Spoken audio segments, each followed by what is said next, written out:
Let me tell you a story, a true one, and one that honestly you wouldn't believe if it hadn't happened, right in front of everybody in Grundy County, Iowa, all those years ago. I know because I was there. I lived it. And if you'd told me then, back in July 1975, that an old tractor would change the whole fate of a family, well, I probably would have laughed in your face. But here we are.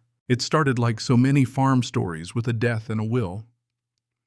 My father, Robert Carson, passed on a hot Sunday afternoon, 74 years old, nearly 5 decades plowing the same Iowa soil.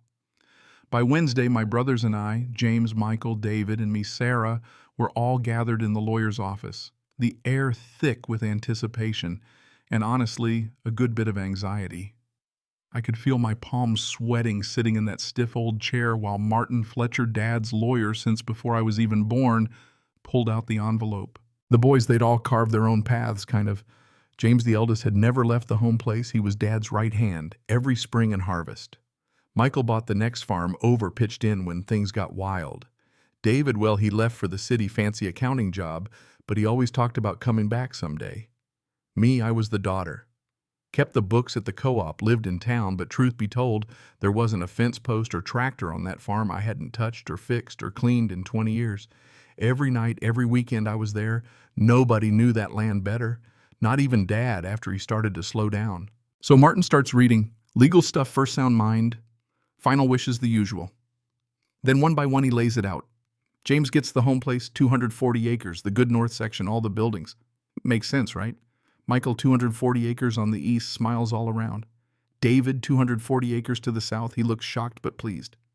And then he looks at me.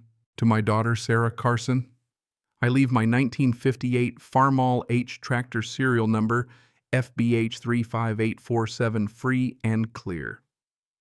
That was it. Not a typo, not a joke, a tractor. The whole room went quiet. The guys were shifting in their seats, eyes darting anywhere but at me. $900,000 worth of land gone to the boys. I got a 17-year-old tractor maybe worth $3,500 if that. James says, "That's it, Sarah, just gets a tractor." Even Martin double-checked the page like he didn't believe it himself. David laughed, couldn't help it, the absurdity of it all. Michael's face said it wasn't right. They started talking, maybe we could work something out, maybe split things different, but I just shook my head. "No," I said. "The will is the will." Dad made his decision. I didn't need them feeling sorry for me. I knew Dad old school believed land belonged with the sons. Women don't farm, that's what he'd say, though. I'd been running equipment, fixing machines, hauling grain since I was a kid. That's just how he was raised. I saw it coming, I guess, but it still stung. I drove home that paper with the tractor title sitting heavy in my lap. My inheritance. The boys got an empire. I got a machine. I could have fought it, contested the will, maybe gotten a lawyer. But I knew what that would do. Anger doesn't grow crops. Lawsuits don't build families. Besides, you can have all the land in the world. But if you can't make it work, it's just expensive dirt. A tractor, though, with enough grit, that's a start. That week, I did what nobody expected. I started driving around Grundy County, knocking on doors of farmers whose kids had moved away, whose backs ached every morning, whose fields were getting away from them. First stop, Herman Mueller, 72, widowed, no one left to help. "Herman, let me rent your land. Cash rent, fair rate. I've got a tractor. I know how to farm." He looked at me like I was out of my mind, but I held my ground. I helped Dad farm 720 acres for 20 years. I can handle 80. I offered him $85 an acre over market. He shrugged. "Deal. 1 year. See how it goes." Second stop, Arthur Jensen, another 80 acres, same deal. Before the month was out, I had 160 acres to farm and a line of credit from the bank, put my little house up for collateral, risked everything because that's what you do when you've got nothing to fall back on. My brothers thought I was crazy. "Sarah, you're risking your house for rented ground. Sell the tractor. Get a better job," I told them. "No. I'm farming." They couldn't wrap their heads around it. They never had to.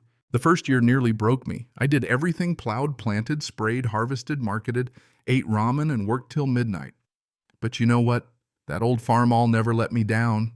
No equipment payments, just fuel, sweat, and a stubborn streak a mile wide. When it was all tallied, I made $7,200. It wasn't much, but it was mine, and I saved every cent. Meanwhile, the boys were feeling rich. New pickups, House additions, vacations. What they didn't realize was their wealth came with a chain bank debt for shiny equipment payments every month and no way to stop the cycle. The land felt like a cushion, but it was quicksand. The first bad year and they started sinking. The late 70s, early 80s, those were boom years for a while. Corn prices strong, everyone talking about land as if it could never lose value. My brothers borrowed against their acres, bigger loans for bigger dreams. I kept saving. Looked poor on the outside, old car, tiny house, patched overalls, but my savings kept growing. I waited. Then the crash. Interest rates shot up, corn prices dropped, exports tanked. Suddenly the bank wasn't your friend anymore. One by one, my brothers started drowning. David went first land, auctioned off, barely enough left to move back to Des Moines, tail between his legs. Michael lost his ground next, then James, each sale more bitter than the last. By 1988, 13 years after that, Will reading the empire Dad left was scattered, gone to pay banks, lost forever. Me, I was still here farming those same rented acres. Still driving that red farm, all still saving. And then in 1987, something incredible happened. A neighbor's 160 acres came up for sale cheap. I'd saved $58,000, enough for the down payment. I bought it. My land. My name on the deed. I nearly cried holding that paper. A few years later, I bought back Michael's old 240 acres. Then when the time was right, James's too. By 2005, I owned 640 acres, most of the land my father had once worked, all but the piece David lost. For 43 years, I farmed that ground. Through floods and droughts, low prices, and the aches that come with age. That tractor, by then, nearly as old as some of the fields, was still with me. I treated it like family, greased every fitting, changed the oil like clockwork. In 2018, at 82, I finally sold it all, 640 acres, at $200 an acre. After taxes and debt, I walked away with $2.1 million. The boys, they all died with next to nothing. Pension, Social Security, little else. The empire they were handed was gone. People ask me, Sarah, weren't you angry? Wasn't it unfair? Of course it was. I was furious at first. Felt like Dad had seen me as less. But the truth, that tractor was the best thing he could have left me.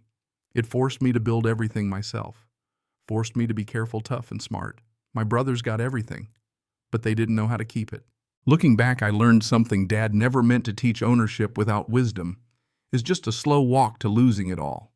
Starting with nothing made me stronger, made me appreciate every dime, every acre, every drop of sweat. Sometimes the unfair inheritance is the one that saves you. Sometimes the daughter everyone underestimated is the only one who figures out how to build a legacy from a single machine. So here's the real question for you listening now. What's fair? Anyway, is it getting your share, or is it being given the chance to prove what you can do with what you have? Is justice about equal division, or is it about what you build from your own hands? You tell me. And if you've got a story about inheritance, about fairness, about building something out of nothing, I want to hear it. Drop it below. Let's talk about what really matters when the dust settles.